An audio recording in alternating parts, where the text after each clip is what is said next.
KPC medical college best medical college प्राण केंद्र Kali Pradip Chaudhuri medical council of India 750 bed 288 সংখ্যা 2274 এবং 1 কোটি 50। হ্যালো एवरीवन কেমন আছো তোমরা সবাই? আমি Ajay second year MBBS student, তোমাদের সকলকে আমার ইউটিউব চ্যানেলে স্বাগত জানাই। তো फ्रेंड्स, আজকে আবার নতুন একটা ভিডিওতে চলে আসলাম এবং তোমরা জানো যে আমার এই ইউটিউব চ্যানেলে মেইনলি আমি পশ্চিমবঙ্গের প্রাইভেট মেডিকেল কলেজের স্টেট কোটা এবং ম্যানেজমেন্ট কোটা নিয়ে আলোচনা করে থাকি। ঠিক একই রকম ভাবে আজকে এই ভিডিওতে আরেকটা মেডিকেল কলেজ নিয়ে আলোচনা করব এবং যে মেডিকেল কলেজ নিয়ে আলোচনা করব সেটা কিন্তু পুরোপুরি ডিটেলস, কত কাট অফ গেছে, কত ফিস স্ট্রাকচার এবং ওর এ টু জেড কি কি ডিটেল আছে সবকিছু অ্যানালাইসিস করব। এবং আজকে যে মেডিকেল কলেজের আলোচনা করব সেটা হচ্ছে কেপিসি মেডিকেল কলেজ এবং হসপিটাল, যেটা যাদবপুর রয়েছে এবং এটা one of the best medical college in our West Bengal. এই কেপিসি মেডিকেল কলেজে অ্যাডমিশন হওয়ার জন্য বেশ ভালো মার্কস লাগে। স্টেট কোটাতে অ্যাডমিশন হওয়ার জন্য বেস্ট যে গভর্নমেন্ট মেডিকেল কলেজে যেটা তোমার গিয়ে কাট অফ থাকে, মানে গভর্নমেন্ট মেডিকেল কলেজে যেটা নতুন নতুন কলেজ ওপেন হচ্ছে সেই কলেজে অ্যাডমিশন হচ্ছে যে নাম্বারটা লাগে ঠিক একই রকম ভাবে সেম রকম টাইপের নাম্বার লাগে এই স্টেট কোটাতে অ্যাডমিশন হওয়ার জন্য এবং ম্যানেজমেন্ট কোটাতেও মার্কস লাগে। তো এর সব কিছু এ টু জেড ডিটেলস অ্যানালাইসিস করব এবং তোমাদের সামনে তুলে ধরবো। তো বেশি সময় নষ্ট না করে চলো শুরু করি। প্রথম কথা হচ্ছে কেপিসি মেডিকেল কলেজের যে লোকেশনটা আছে সেই লোকেশনটা হচ্ছে আমাদের কলকাতা শহরের একদম যাদবপুরে, যেটা কলকাতা শহরের প্রাণ কেন্দ্র বলা হয়ে থাকে, সেই যাদবপুরে অবস্থিত রয়েছে। এবং কেপিসি মেডিকেল কলেজের তোমার গিয়ে যে এস্টাবলিশ করেছে তার নাম রয়েছে তোমাকে ডক্টর কালী প্রদীপ চৌধুরী। তারই নাম অনুসারে কেপিসি মেডিকেল কলেজের নাম দেওয়া হয়েছে এবং এই মেডিকেল কলেজ তোমার গিয়ে West Bengal university of health science এর অ্যাফিলিয়েটেড আছে, অ্যাপ্রুভ আছে গভর্নমেন্ট অফ ওয়েস্ট বেঙ্গল এবং রিকগনাইজড করা আছে কার দ্বারা? Medical council of India. এই কলেজে যদি কথা বলা যায় এবং হাসপাতাল যেটা রয়েছে এখানে কিন্তু ডক্টর 373টা আছে এবং তার মধ্যে 153টা রেসিডেন্ট রয়েছে ডক্টর। নার্স রয়েছে তোমার গিয়ে 385 এবং বেড সংখ্যা যদি কথা বলা যায় যে হাসপাতালটা তোমার গিয়ে 750টা বেড রয়েছে এবং তার মধ্যে তোমার গিয়ে 57টা রয়েছে তোমার গিয়ে আইসিইউ বেড, 6টা রয়েছে এনআইসিইউ বেডস এবং 4টা রয়েছে পিআইসিইউ বেডস। যদি কথা বলা যায় এই কেপিসি মেডিকেল কলেজে তোমার গিয়ে 1 কোটি 2 লক্ষ স্কোয়ার ফিটে তোমার গিয়ে এর ক্যাম্পাস রয়েছে। 48 lakh acres of land in south কলকাতার মধ্যে রয়েছে। এমবিবিএস এর 150টা সিট কিন্তু আগে ছিল, এখন বর্তমানে প্রায় 200টা সিট সংখ্যা রয়েছে। তার মধ্যে তোমরা জানো যে আমাদের পশ্চিমবঙ্গে প্রাইভেট মেডিকেল কলেজের 100টা সিটের মধ্যে 33% থাকে তোমার গিয়ে 3.3% সামথিং থাকে তোমার গিয়ে স্টেট কোটা সিট থাকে। তো এখানে বলতে পারো প্রায় তোমার গিয়ে 66 বা 66 বা 67 সিট তোমার গিয়ে স্টেট কোটার আন্ডারে আছে। আচ্ছা, এখানে কি কি সার্ভিস এখানে প্রোভাইড করছে? হিমাটোলজি এন্ড ইনফেকশিয়াস ডিজিজেস, তারপর paediatrics, general surgery and urology, orthopaedics, obstetrics and gynaecology, medicine, তারপর ENT, eye, oncology, clinical dietetics, then তোমার কি হচ্ছে কি এন্ডোক্রিনোলজি সার্ভিস লিস্ট 1, যেমন যে diabetics clinic, diabetes food clinic, মানে বিভিন্ন ধরনের তোমার এখানে সার্ভিসগুলো রয়েছে।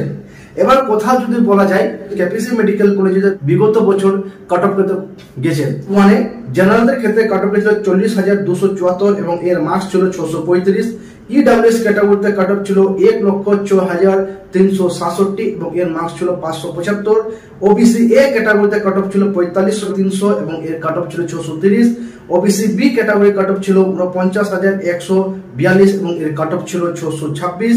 এসসি ক্যাটাগরিতে কাট অফ ছিল 1,55,890 এবং এর মার্কস ছিল আপনার গিয়ে 536।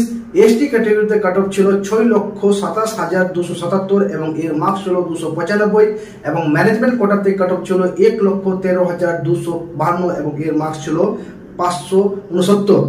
রাউন্ড 2 তে এর কাট অফ গেছিল জেনারেল ক্যাটাগরিতে 37,843 এবং এর মার্কস ছিল 637। ওই ইডব্লিউএস এর কোনো সেরকম কোনো সিট ছিল না। তারপরে ওবিসি এ তে কোনো সিট ছিল না। ওবিসি বি তে আপনাকে কাট অফ গেছিল 49,212 এবং এর মার্কস ছিল 626। এসটি ক্যাটাগরিতে কাট অফ ছিল 1,53,022 এবং এর মার্কস ছিল 538, এসটি ক্যাটাগরিতে কোনো সিট ছিল না। ম্যানেজমেন্ট কোটাতে কাট অফ গেছিল 84,055 এবং এর মার্কস ছিল 594।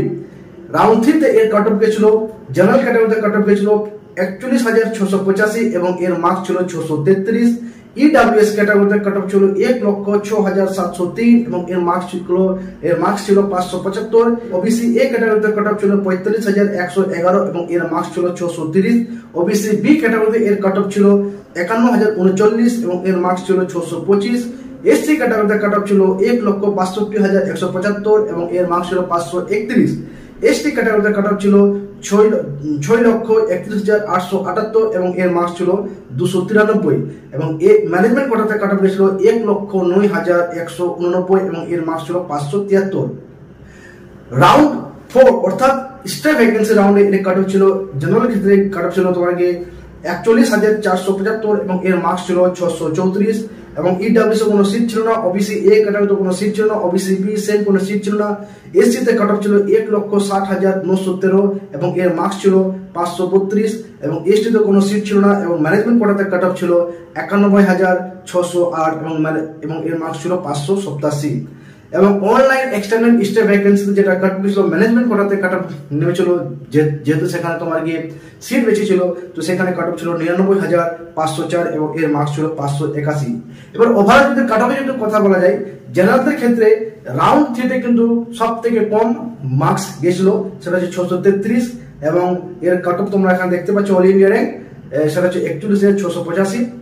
ইডব্লিউএস এ রাউন্ড 1 এ কিন্তু সব থেকে কম কাট অফ গেছিল 575 এবং ওবিসি এ তে কাট অফ গেছিল রাউন্ড 3 তে 630 এবং ওবিসি বি তে কাট অফ গেছিল রাউন্ড 3 তে 625 আর এসসি তে রাউন্ড 3 তে কাট অফ গেছিল সবথেকে লোয়েস্ট, সেটা 531 এবং এসটি তে সবথেকে লোয়েস্ট কাট অফ ছিল রাউন্ড 3 তে 293 এবং ম্যানেজমেন্ট কোটাতে সবথেকে কম লোয়েস্ট কাট অফ গেছিল রাউন্ড 1 এ, সেটা হচ্ছে 669। এবার একটা জিনিস, খুব একটা ইম্পর্টেন্ট জিনিস তোমাদের সামনে তুলে ধরবো, সেটা হচ্ছে কেপিসি মেডিকেল কলেজের ফিস স্ট্রাকচার কত রয়েছে। তো আমি কিন্তু প্রত্যেক বছর কিন্তু আলোচনা করব এবং এই যে ফিস স্ট্রাকচারটা যেটা আছে এটা কিন্তু 2024 এবং 25 সেশনে রয়েছে এবং নেক্সট যেটা সেশন আসবে মানে 25 এবং 26 সেটা কিন্তু তোমার ফিস স্ট্রাকচার কিন্তু পরিবর্তন হবে।